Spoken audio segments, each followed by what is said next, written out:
Bienvenue dans cette nouvelle foire aux questions, mes chers amis. Je tourne cette foire aux questions dans la véranda tout simplement parce que pour ceux qui suivent mes vidéos, vous savez que Théo est absent de l'école, donc il est à la maison actuellement, il a chopé une bonne bronchite. Laryngite, ensuite bronchite, ou je sais plus exactement, et je vais pas m'enfermer dans le bureau pour tourner cette FAQ, vous comprendrez du coup le fait que je la tourne ici de manière un petit peu moins jolie que quand je le fais avec le GH5 devant le PC, voilà, je pense que vous pouvez comprendre, il n'y a pas de souci.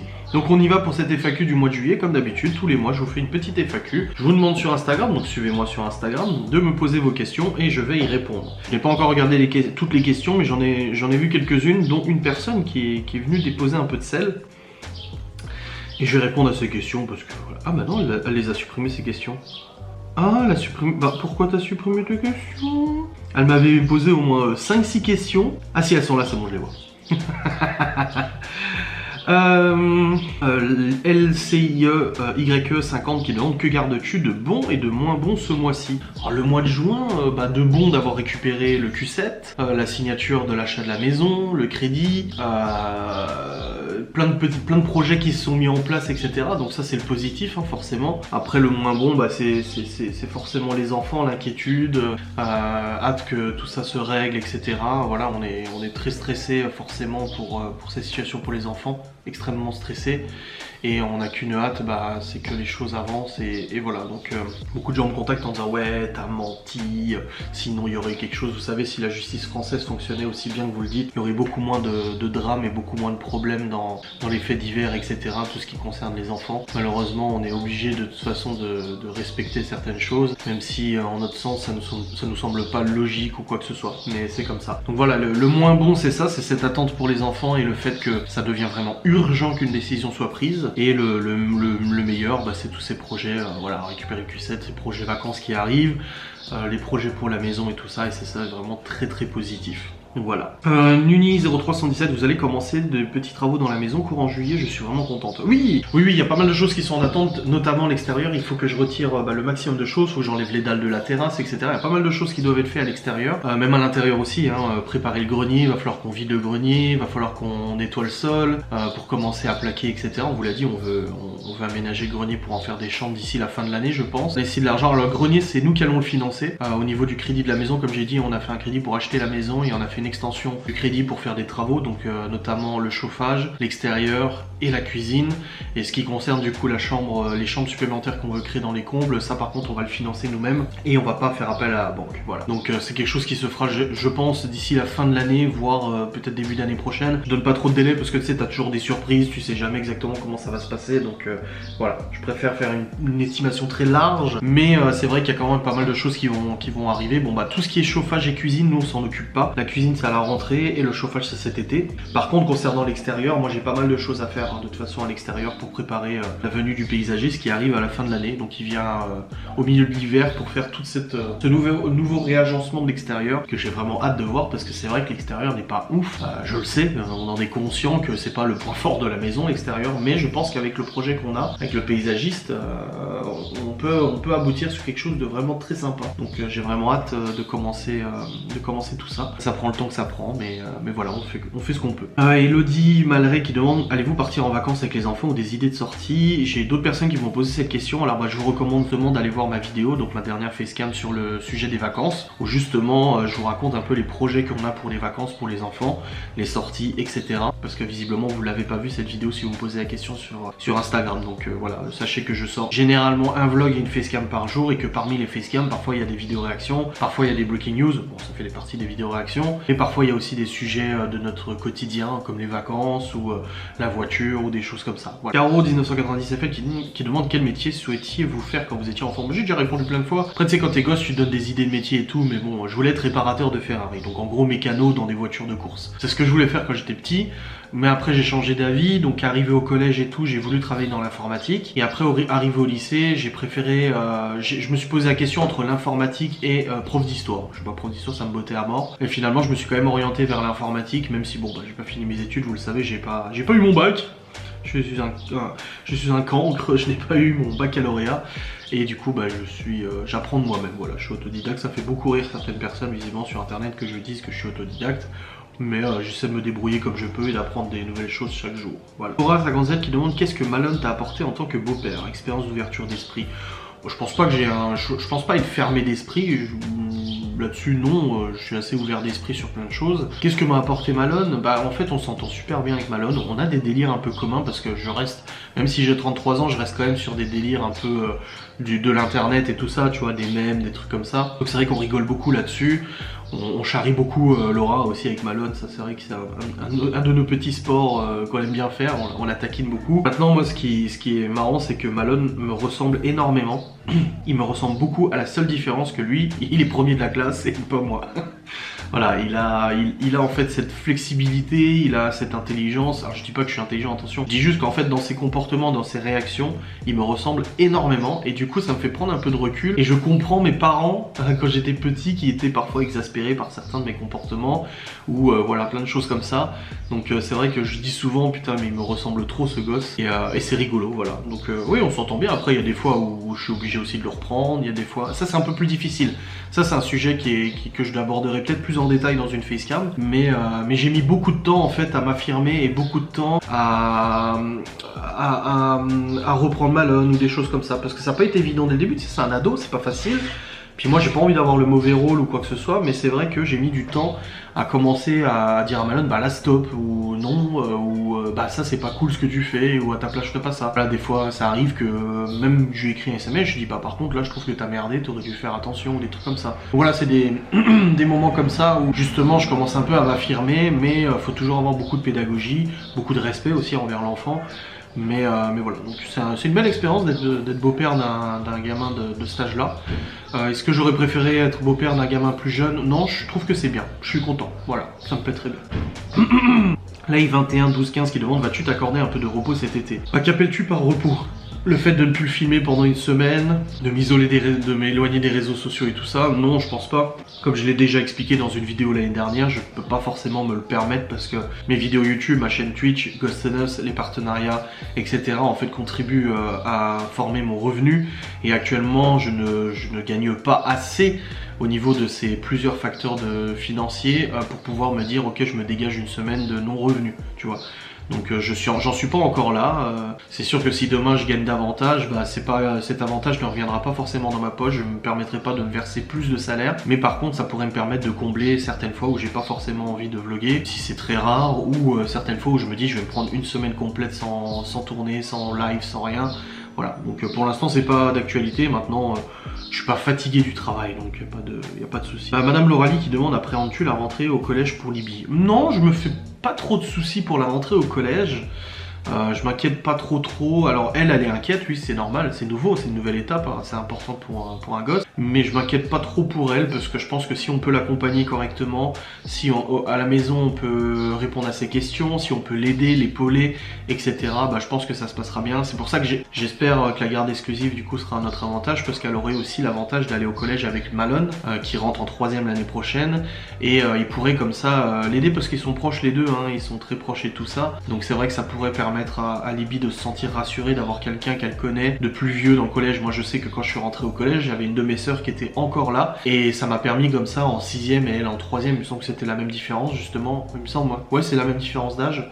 Attends, 5, 6, 7, ouais, presque la même différence d'âge. Ça m'a permis comme ça d'avoir ma grande sœur qui était au collège, moi aussi, et puis elle a pu m'expliquer des trucs, elle a pu m'aider, elle a pu me soutenir et tout ça. Donc c'est ma deuxième sœur, hein, pas... La grande était déjà au lycée. Ah non, elle était dans un autre collège, mais elle était après dans un autre lycée. Mais voilà, je pense que ça se passera bien. Beaucoup de gens s'inquiètent vis-à-vis du fait qu'elle pourrait être charriée par mon métier, etc. Vous savez, comme j'ai déjà expliqué en live, le métier de youtubeur est pas forcément mal vu. Donc il est mal vu par les gens qui vouent une haine sans nom aux youtubeurs, comme quoi c'est un métier de cassos, etc. Mais je pense pas que le fait qu'elle dise mon père est youtubeur, ça puisse porter préjudice ou quoi que ce soit. Après, vous savez, il y a déjà des copines de son école qui disent à Libye des fois, bah je regarde des vidéos de ton père ou des trucs comme ça. Qu'est-ce que vous voulez que je vous dise? Moi je suis pas leurs parents, c'est pas à moi de leur dire ce qu'ils doivent regarder ou ce qu'ils doivent peuvent pas regarder, mais j'ai pas honte de mes vidéos ou quoi que ce soit, et j'ai pas honte de mon métier. Je pense pas que ce soit le cas de Libby. Maintenant, concernant les choses que les gens puissent dire sur moi sur les réseaux sociaux, donc Libby n'a pas accès, en tout cas chez moi, elle n'a pas accès aux réseaux sociaux. Elle a un contrôle parental sur tous les appareils et tout ça. Elle n'a pas l'âge encore d'être sur les réseaux sociaux. Et est-ce que j'ai cette crainte justement qu'un jour elle puisse aller sur Twitter et regarder ce qui se dit? Vous savez, ma fille de 11 ans est largement plus intelligente que les personnes qui viennent me critiquer au quotidien sur internet. Donc elle le sait très bien qu'il y a de la haine, je lui en parle régulièrement, elle me pose des questions là-dessus justement, et je lui dis voilà, ta mère et moi on est sujet à énormément de critiques, etc. parce que les gens ils ont ce sport national de vouloir passer leur temps à décortiquer le quotidien et tout ça, voilà, tout simplement. Donc elle est déjà au courant de tout ça, et vous croyez quoi? Ces gens-là, ils croient qu'un jour les enfants vont aller sur Twitter, vont découvrir la face cachée de leurs parents et tout ça. Je pense qu'actuellement, avec cette séparation, ma demande de garde exclusive et tout ce qui en découle, les enfants entendent déjà énormément de choses à mon sujet, de toute façon, d'une manière ou d'une autre, des choses tout aussi horribles que ce qui peut se lire sur Twitter, donc ça va pas changer grand-chose. Je pense qu'il faut faire la part des choses, tout simplement, et à mon avis, ça fonctionnera. Hey qui demande, avez-vous déjà pensé à prendre un chat avec Laura et les enfants? Je n'aime pas les chats. J'aime pas les chats. Lucky était vraiment exceptionnel. C'était vraiment un chat exceptionnel. Lucky, je l'aimais bien. Voilà, c'était vraiment un chat très indépendant et très exceptionnel. Mais j'aime pas les chats de façon de base, donc ça ne m'intéresse pas de prendre un chat, et non. Après, on parle forcément des fois du fait que Cacahuète elle a 14 ans, Gordon il en a 10. Ils arrivent quand même en fin de vie, hein, c'est pas méchant de dire ça, mais bon, faut être réaliste, c'est des toutous qui commencent à prendre de l'âge et tout ça. Si ça serait moi, après ces deux chiens, je reprendrais pas, parce que voilà, c'est des responsabilités et tout. Laura est pas du même avis. Si les chiens viennent à partir, malheureusement, elle voudrait reprendre un chien. Après, c'est des choses qui se discutent entre nous, de toute façon, ça c'est évident. Mais bon, après, le quotidien se passe bien. Je veux dire, que ça soit moi ou Laura, tous les deux, on gère les chiens, les repas, on s'en occupe tous les deux, les promenades. Là, c'est plus Laura qui promène tous les jours les chiens, parce que pour son genou, il faut qu'elle marche un petit peu et tout, donc elle préfère y aller. Avant, c'était moi. Vous voyez, je filme pas forcément, mais le matin, quasiment tout le temps, je prends Cacahuète et j'allais me promener. Je prenais pas Gordon parce que justement, il s'essouffle très vite. Mais voilà, le comportementaliste a dit qu'il fallait, même malgré ses problèmes de respiration à Gordon, c'est un bulldog, il faut quand même, je suis désolé, j'ai un truc dans l'œil, il faut quand même le promener un petit peu et tout. Donc voilà, Laura le fait en ce moment, et puis voilà. Chemtrails Earth qui dit ciel chimique de fou, ça épand à fond chez vous. Alors oui, ça c'est la théorie des chemtrails. Qu'est-ce que la théorie des chemtrails? C'est tout simplement des gens qui pensent que le gouvernement ou des sociétés, etc. répandent en fait des produits chimiques dans l'atmosphère via les avions et tout ça pour contrôler la température, contrôler les plantations et nous contrôler nous aussi chimiquement. Je me suis jamais étendu sur ce sujet-là, je ne sais pas trop ce qu'il en retourne. Je sais pas, je connais pas les détracteurs de ça et les fervents défenseurs de cette théorie, donc ça m'intéresse pas plus que ça, voilà. DannyWen68, j'ai exploré la clinique du diable, j'ai l'impression d'avoir ramené l'odeur du lieu chez moi, toi aussi. J'ai pas le souvenir d'avoir ramené une odeur ou quoi de la clinique du diable, mais c'est vrai que c'est un lieu très particulier, la clinique du diable. On y a dormi, on y a fait un urbex, on a fait une enquête, etc. Je la laisse un peu de côté maintenant parce que c'est bon, je pense qu'on en a fait le tour. Mais c'est vrai que c'est un lieu très particulier. Une maison en Alsace, à quand le retour du soleil? Bah là, il est là le soleil. Ah, faut pas se plaindre, je veux dire, on a eu plusieurs semaines de chaleur, de beau temps, etc. On en a profité à fond avec les enfants. Je pense que c'est pas le moment de se plaindre parce qu'on a eu une semaine ou 2 semaines de pluie, c'est comme ça, c'est la météo, de toute façon on peut rien y faire. Mais non, ça va, là il est en train de revenir, ça fait du bien. C'est sûr que si on passe un été sous la flotte, ça sera un peu dommage vu les sorties qu'on a prévues. Mais je pense qu'on peut être assez... Sun qui demande, as-tu déjà venu en Belgique? Aimerais-tu revenir? Oui, bien sûr, je suis déjà allé en Belgique quand j'étais petit, on était allé aux grottes de Han, je crois que c'est en Belgique. Ensuite j'y suis retourné quand je vivais à côté de la Suisse dans le cadre de mon activité professionnelle. J'étais allé à Namur pour plusieurs conférences, etc. Et je suis retourné en Belgique, à Bruxelles, pour visiter. Et je suis encore retourné en Belgique pour visiter des lieux abandonnés. J'aime bien, c'est un beau pays, moi j'aime bien j'aime beaucoup, je regarde beaucoup de reportages sur la Belgique, beaucoup de reportages policiers aussi sur la Belgique, j'aime bien, avec, comment il s'appelle, Bertrand Charoy, je sais plus là, l'officier là, qui est un peu la star de YouTube et des reportages de flics. J'aime bien, moi je trouve ça rigolo, j'aime bien votre façon de parler, j'aime bien votre pays, j'aime bien votre bouffe. Voilà, je trouve dommage un petit peu, je trouve que voilà, avec l'euro 2020-2021 actuellement, il y a beaucoup trop de conflits entre les pays frontaliers et tout ça, entre la Belgique, la France qui se fout de la gueule, etc. La Suisse, la France. Je trouve que c'est dommage parce que c'est des beaux pays et puis c'est très intéressant. Ouais. Alors, Magic Girlia. Alors, c'est cette personne. Je vais juste relancer la caméra, ça fait 16 minutes, il faut que je relance. Attends. Et la collaboration pour la fête des pères, on ne l'a pas vue, pourquoi? Bah parce qu'en fait elle ne s'est pas faite, tout simplement. Alors j'ai été contacté par une grande marque qui m'a proposé justement une collaboration pour la fête des pères, donc de recevoir une box, en faire gagner aussi. Je ne donnerai pas le nom de la marque, mais c'était une marque très connue dans le domaine ménager et maison. Et en fait quand je leur ai envoyé mes tarifs, parce que je leur ai dit je travaille pas sur une base de collaboration non rémunérée, ou alors c'est extrêmement rare, surtout avec une grosse boîte qui a des moyens, ils m'ont dit ok c'est quoi vos tarifs, je leur ai envoyé mes tarifs et ils m'ont dit que c'était beaucoup trop cher pour eux. Ils m'ont proposé une enveloppe budgétaire largement inférieure à mes tarifs, genre quasiment 70-80% de moins, et bah, j'ai refusé parce que je trouve pas ça normal. Je connais mon travail, je sais ce qu'il vaut et voilà, c'est pas normal. Je vois pas pourquoi j'aurais fait payer et les formes un certain montant, 750 balles je dis, et les formes ça m'a rapporté 750 balles, je vois pas pourquoi j'aurais fait payer et les formes 750 balles et pour une vidéo justement quasi similaire je me fasse payer 200 balles. Non, au bout d'un moment faut être cohérent, donc voilà. Cette même personne qui distribue beaucoup de sel dans cette FAQ dit des sorties culturelles pour les enfants, balade dans une ville, manger une glace. Bah écoute, je te suggère de regarder mes vidéos car j'en ai parlé il y a quelques jours dans une festière, donc tu ne suis pas mon quotidien mais tu te permets de le critiquer assez fortement. Pose aussi la question, tu comptes les emmener à Disney comme tu l'avais promis? Déjà je l'ai pas promis à toi, je l'ai pas promis aux enfants non plus. Oui c'était prévu qu'on les emmène à Disney, après il y a eu le confinement, il y a eu plein de choses qui ont changé, etc. On fait ce qu'on veut avec nos enfants, je pense qu'ils sont pas malheureux et je pense que les sorties, les nombreuses sorties qu'on a prévues pour cet été valent largement une journée à Disney avec 3 heures de route aller, ou même plus 4 heures de route aller et 4 heures de route retour, plus encore la marche dans le parc, etc. Un parc qui cet été risque d'être relativement bondé de monde, etc. Non, il n'y a pas de souci. Maintenant, t'es du genre en fait à rester sur des choses qui datent d'il y a un an. Écoute, va faire chier ton comptable, va faire chier plutôt les impôts, ou je sais pas, tu dois bien avoir des problèmes dans ta vie à qui tu peux casser les couilles plutôt que de venir me faire chier avec un truc qui date d'il y a un an. Gênant le passage où ta fille fait office de trépied, te parle et tu ne la calcules pas. Alors je le sais parce que quand j'ai monté la vidéo justement dans la voiture avec Malone, c'est le passage où Malone il fait son canular téléphonique. Est-ce que vous avez remarqué que la vidéo est cutée à nombreuses reprises en fait? Et oui, Libby elle rigole derrière et tout ça, mais vous savez, on a parlé avant le tournage parce qu'en fait il faut savoir que Malone avait déjà appelé une première personne, donc on a filmé, on n'a pas filmé la séquence d'avant, on n'a pas filmé la séquence d'après, mais on a parlé et on a rigolé avec Libby, vous savez. Donc non, Libby n'était pas mise à part ou quoi que ce soit, au contraire, avec Libby et Malone on fait souvent des plaisanteries, etc. On discute souvent, mais c'est un peu les idées reçues qui se font derrière une vidéo qui a été forcément cutée et qui ne reflète pas forcément tout ce qui s'est passé. Alors les fraises, c'est bien, tu les laves avant, elles sont belles, tu les laves? T'es content? Ah bah c'est bien. Faut laisser pousser. Bah maintenant faut arrêter, oui, faut les laisser pousser, ouais.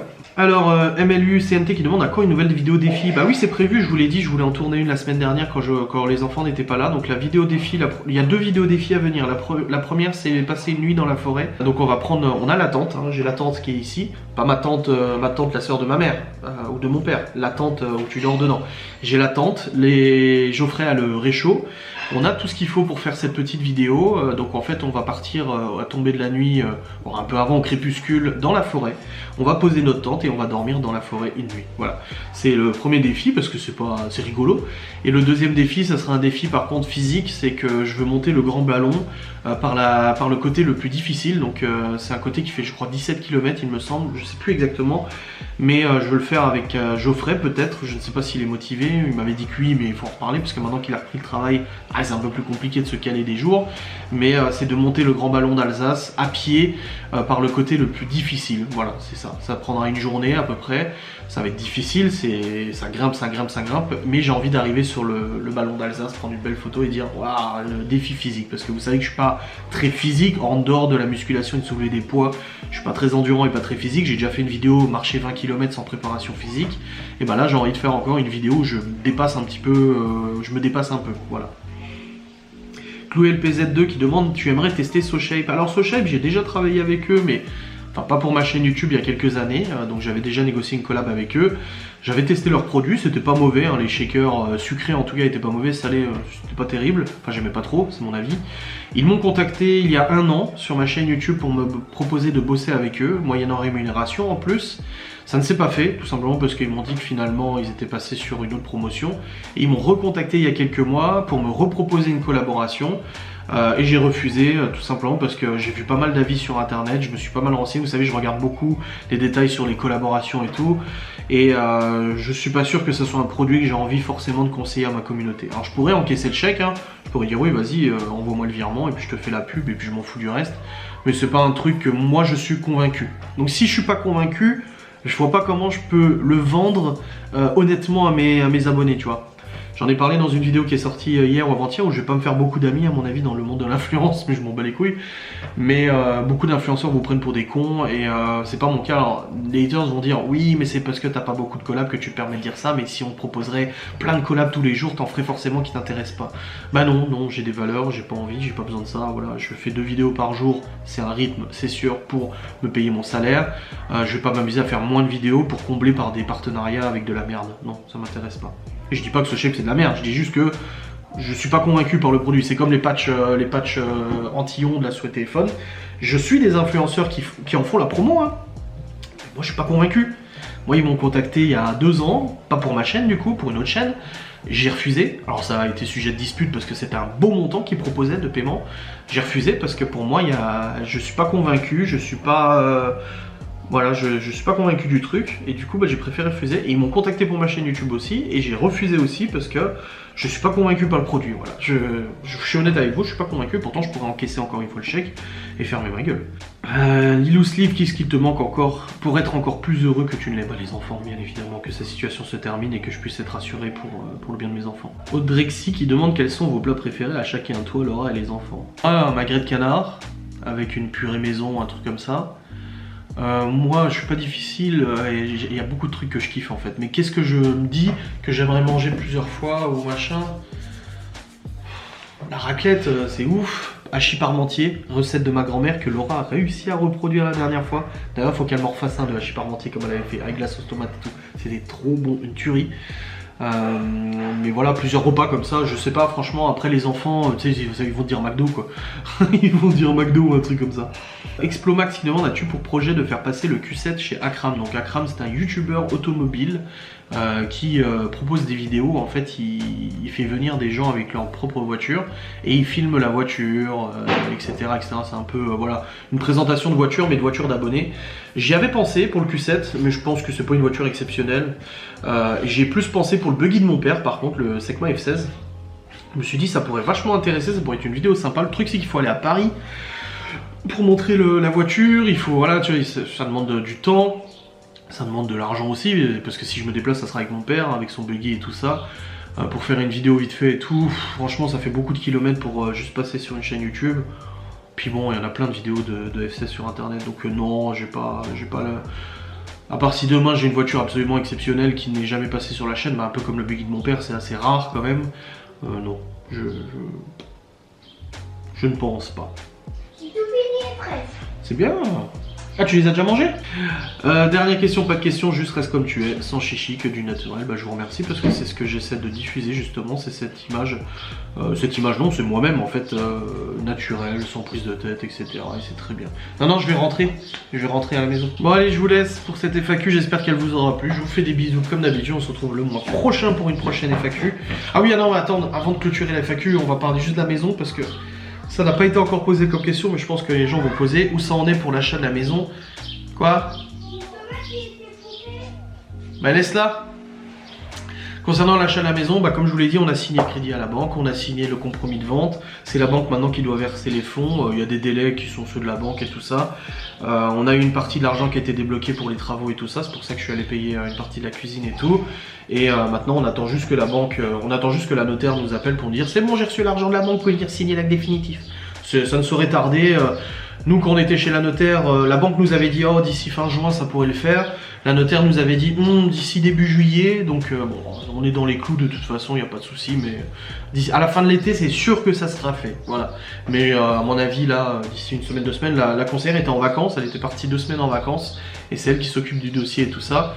Et elle nous avait dit qu'à son retour, du coup, elle ferait le nécessaire parce qu'il y aurait les délais de rétractation qui seraient expirés et tout ça. Donc voilà. J'ai vu aussi des gens qui disaient qu'apparemment Laura n'était pas au courant de ce qui se passait ou quoi que ce soit, que la route, le phénomène se reproduisait, que visiblement je mentais à Laura pour l'achat de la maison. Écoutez, le crédit on l'a signé ensemble, les rendez-vous à la banque on y allait à chaque fois ensemble. Elle est même allée à la rendez-vous à la banque sans moi. Alors c'est même elle qui allait à rendez-vous à la banque sans moi la dernière fois. Elle y allait encore il y a quelques jours pour déposer les papiers et tout ça. Non, elle est au courant de tout ce qui se passe. Rendez-vous paysagiste, cuisiniste, chauffagiste. C'est elle qui les a prises, pas moi. Moi j'étais présent au rendez-vous, mais c'est elle qui a appelé, machin, qui a reçu les devis. C'est elle qui recevait les devis et tout ça.